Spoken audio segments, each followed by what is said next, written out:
Assalamualaikum warahmatullahi wabarakatuh. Perkenalkan, nama saya Adinda Mutiara Putri dengan NIM 22016001 dari Prodi Pendidikan Bahasa dan Sastra Indonesia. Saya akan mempresentasikan materi tentang keterampilan berbicara dalam bentuk diskusi.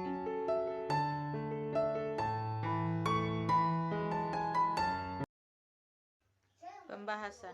Berikut adalah poin-poin materi yang akan dibahas dalam presentasi. Yang pertama yaitu pengertian diskusi.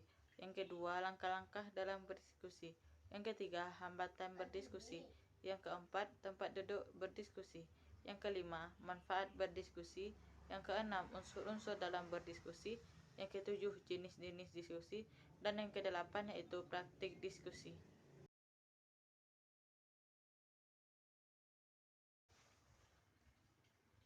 Menurut KBBI, diskusi berarti pertemuan ilmiah untuk bertukar pikiran yang dilakukan untuk menyelesaikan suatu permasalahan. Dalam bahasa Latin, diskusi berasal dari kata discussion dan discursum yang berarti bertukar pikiran. Jadi, diskusi merupakan suatu pertemuan yang dilakukan untuk menyelesaikan suatu permasalahan atau memecahkan suatu masalah. Diskusi biasanya dilakukan oleh dua orang atau lebih.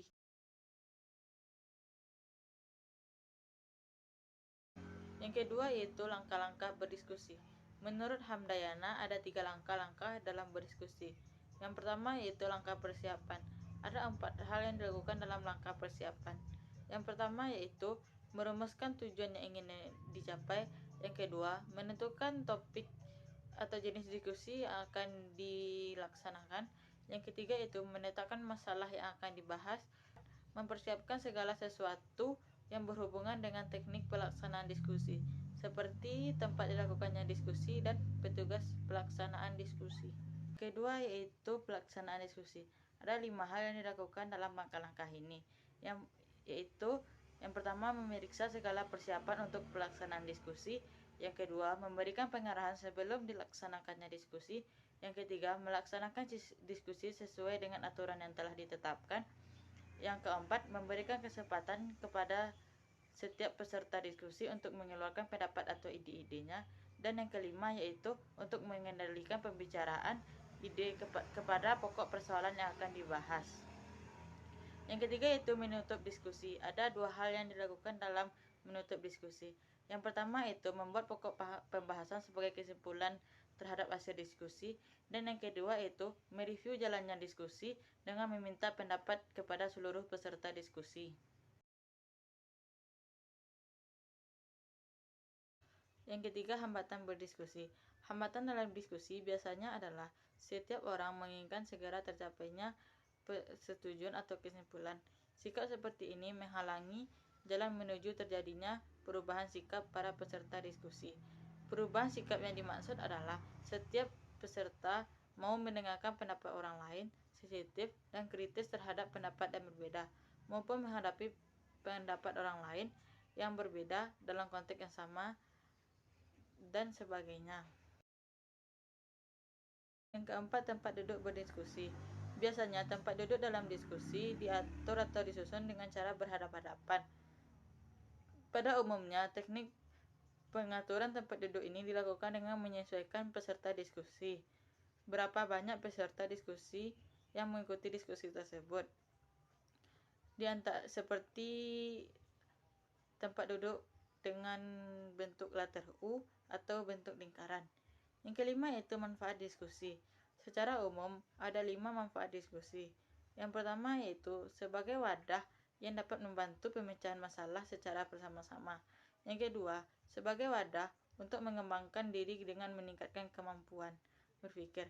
Yang ketiga, sebagai wadah untuk melatih kemampuan daya berpikir.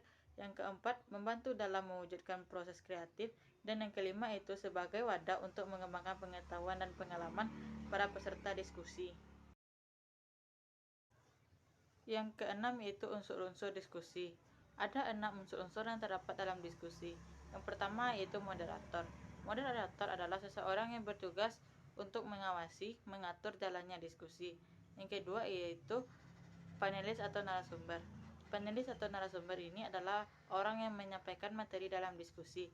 Yang ketiga yaitu notulis.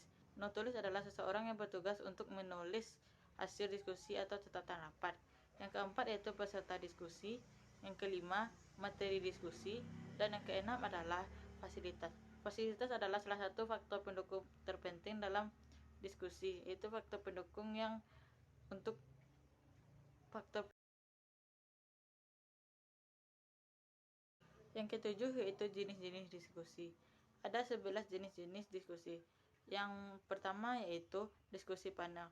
Diskusi panel adalah suatu bentuk diskusi formal yang bertujuan untuk meningkatkan pemahaman tentang suatu topik yang atau permasalahan yang sedang dibahas. Yang kedua itu diskusi berkelompok, diskusi yang dilakukan secara bersama-sama. Yang ketiga yaitu diskusi simposium, yaitu diskusi yang dilakukan suatu bentuk diskusi yang dilaksanakan untuk memberikan pengarahan singkat sebelum pelaksanaan diskusi. Yang keempat yaitu diskusi seminar. Itu salah satu juga bentuk diskusi formal yang bertujuan untuk menemukan kesepakatan pandangan atau langkah-langkah menghadapi suatu masalah. Yang kelima yaitu diskusi lokakarya, yaitu diskusi yang dilakukan untuk menghadirkan pertemuan para pakar atau ahli yang bertujuan untuk membahas suatu permasalahan di bidang tertentu. Yang keenam yaitu diskusi kongres.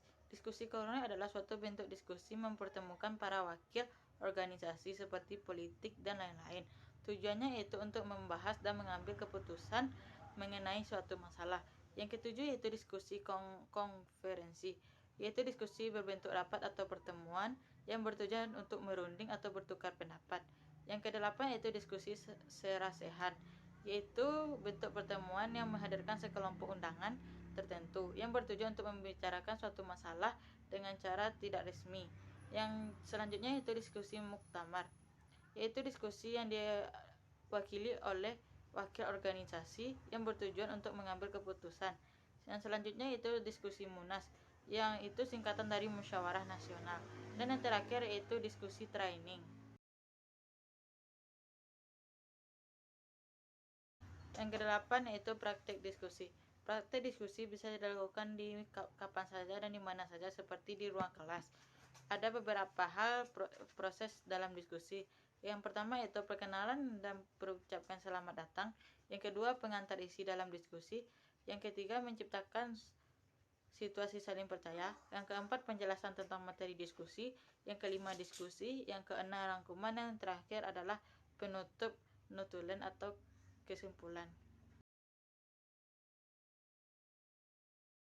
Sekian pemaparan materi dari saya. Assalamualaikum warahmatullahi wabarakatuh.